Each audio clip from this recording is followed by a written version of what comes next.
nom du Père, du Fils et du Saint-Esprit, Amen. Grande joie d'être là avec toi en ce mercredi 10 juillet. Nous sommes en train de lire le livre du prophète Osée. Le livre du prophète Osée nous montre Dieu comme époux. Dieu est le Dieu d'amour, l'époux de nos âmes, et qui veut vraiment nous épouser pour que nous puissions lui appartenir entièrement. D'accord? Et la première lecture d'aujourd'hui, c'est Osée chapitre 10, à partir du verset 1. Israël était une vigne luxuriante qui donnait bien son fruit. Plus son fruit s'est multiplié, plus il a multiplié les autels. Plus son pays devenait riche, plus riche il a fait les stèles. Leur cœur est double. Maintenant, ils vont expier. Lui-même renversa leurs autels. Il dévastera leurs stèles. Alors, ils diront, nous n'avons pas de roi, car nous n'avons pas craint le Seigneur. Mais le roi, que pourrait-il faire pour nous? Et après le verset 7. C'est en fait de Samarie. Son roi est comme un fétu à la surface de l'eau.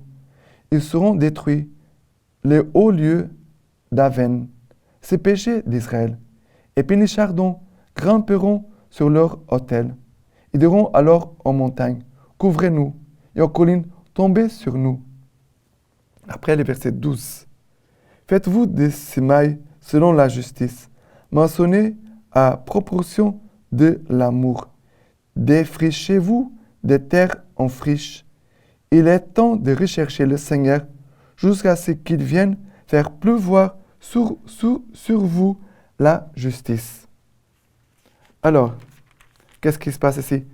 Ici, il nous parle des destructions des emblèmes idolâtriques d'Israël. Le Seigneur dit, je vais lui-même renversera leurs autels et dévastera leurs stèles. Le peuple dans son infidélité, il va suivre d'autres dieux, ils ont abandonné le Seigneur. Nous devons prier pour tous ceux qui se laissent entraîner par d'autres dieux, par d'autres choses, par des idoles. Le monde aujourd'hui cherche les plaisirs et les choses qui sont faciles. C'est la conduite de notre monde. Il cherche les choses qui sont faciles et aussi les plaisirs. Et les choses de Dieu, ce n'est pas toujours facile, ni avec le plaisir. Et c'est pour ça que le chemin du Seigneur, il est exigeant. Parce que souvent, le Seigneur va nous faire un chemin qui est contraire à notre nature, à ce que nous voulons. Mais c'est là qu'entre la conversion.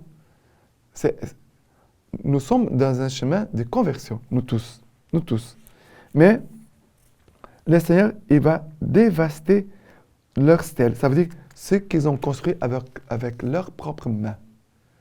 Dieu va détruire ce qu'ils ont construit sans Dieu.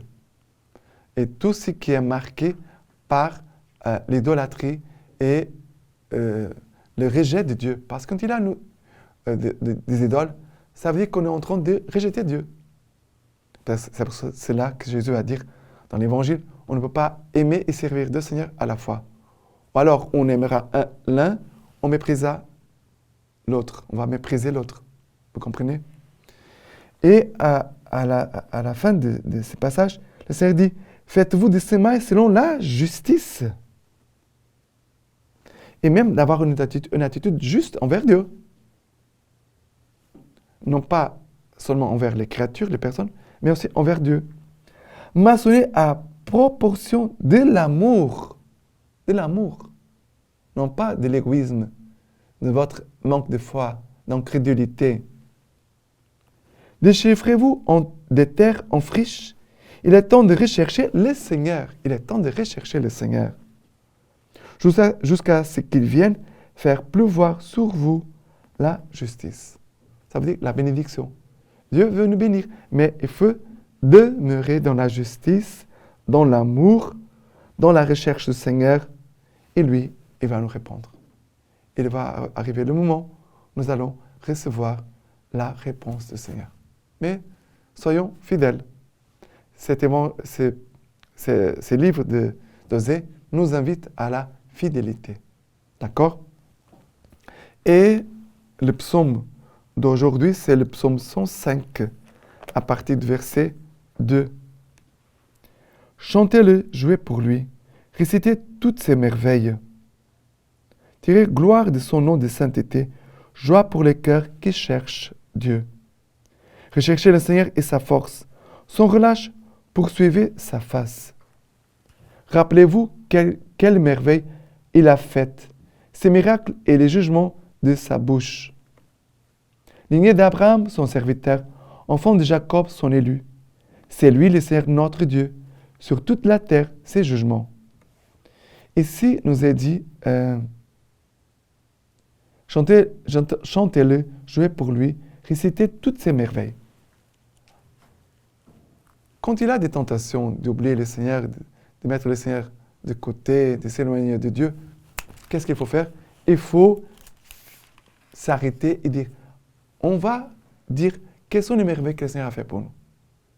Souviens-toi des merveilles du Seigneur. Souviens-toi des merveilles que le Seigneur a accomplies dans ta vie. Non pas seulement dans l'histoire du peuple d'Israël. On pourrait faire mémoire des bienfaits de Dieu envers son peuple. Mais les bienfaits de Dieu dans ta vie. Les merveilles de Dieu dans ta vie. Et aussi, rechercher le Seigneur et sa force. Sans relâche, poursuivre sa face. Devenir des âmes d'adoration. Des âmes de prière. C'est quelqu'un qui prie, quelqu'un qui adore. Il est plus protégé contre certaines tentations. Et je pense qu'il y a des tentations que celui qui prie et qui adore le Seigneur, quelques tentations peut-être ne s'approcheront pas. Alors, gardons l'adoration, la vie de prière, chantez le Seigneur, récitez toutes ses merveilles. Faites mémoire des actions du Seigneur. Comme ça, ton cœur va respirer. Quand on se sent qu'on s'est opprimé, faire mémoire des merveilles de Dieu, élargir notre cœur, nous donne confiance et espérance. D'accord? Et l'évangile d'aujourd'hui, c'est Matthieu chapitre 10, partie du verset 1. Ayant appelé à lui les 12 disciples, Jésus leur donna pouvoir sur les esprits impurs, de façon à les expulser et à guérir toute maladie et toute langueur. Les noms des 12 apôtres sont les suivants. Les premiers, Simon, appelé Pierre, et André, son frère, puis Jacques, les fils de Zébédée, et Jean, son frère, Philippe et Barthélemy, Thomas et Matthieu, les publicains, Jacques, les fils d'Alphée, et Thaddée, Simon, les zélés, et Judas, l'Iscariote. Celui-là même qui l'a livré. Ces 12, Jésus les envoya en mission avec les prescriptions suivantes. Ne prenez pas les chemins des païens et n'entrez pas dans une ville des Samaritains. Allez plutôt vers les brebis perdues de la maison d'Israël. Chemin faisant, proclamez que le royaume des cieux est tout proche. Jésus va choisir 12 apôtres. Jésus donne pouvoir sur les esprits impurs de façon à expulser et à guérir toute maladie et toute langueur. Dieu donne un pouvoir à son Église. Nous pouvons chercher toujours l'Église, les prêtres, les consacrés du Seigneur pour demander la grâce dont tu as besoin. Approche-toi de l'Église. Approche-toi des prêtres, de nos évêques, des religieux, des religieuses, pour qu'ils demandent la prière pour toi. Demande qu'ils prient pour toi, pour demander la grâce dont tu as besoin. C'est très important, la prière des frères. Voilà, non pas seulement ma prière personnelle, mais aussi la prière des frères et sœurs pour moi, pour que leur prière me fortifie et m'encourage.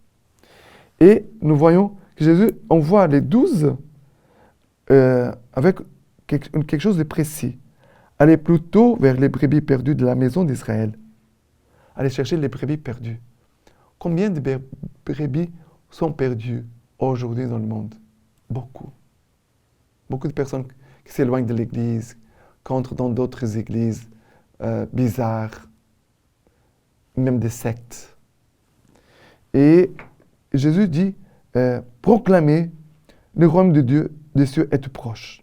Voilà la mission de l'Église. Expulser les démons, guérir les malades, annoncer la parole de Dieu, aller chercher les brebis perdues, de les reconduire à nouveau en bercail, que c'est l'Église que Jésus a fondée sur la foi de Saint Pierre, lui, le chef des apôtres. D'accord? La lecture patristique d'aujourd'hui, enseignement des 12 apôtres. Que personne ne mange ni boive de votre Eucharistie, excepté ceux qui ont été baptisés au nom du Seigneur. Car c'est à ce sujet que le Seigneur a dit, ne donnez pas aux chiens ce qui est sacré. Après vous être rassasiés, voici comment vous rendrez grâce. Nous te rendons grâce, Père Saint, pour ton saint nom que tu as fait habiter dans nos cœurs, par la connaissance, la foi et l'immortalité, que tu nous as fait connaître par Jésus, ton serviteur, à toi la gloire pour les siècles. Maintenant, je vous laisse la bénédiction par les mains toutes pures de la Vierge Marie. Dieu Tout-Puissant vous bénisse et vous garde, le Père, le Fils et le Saint-Esprit. Amen.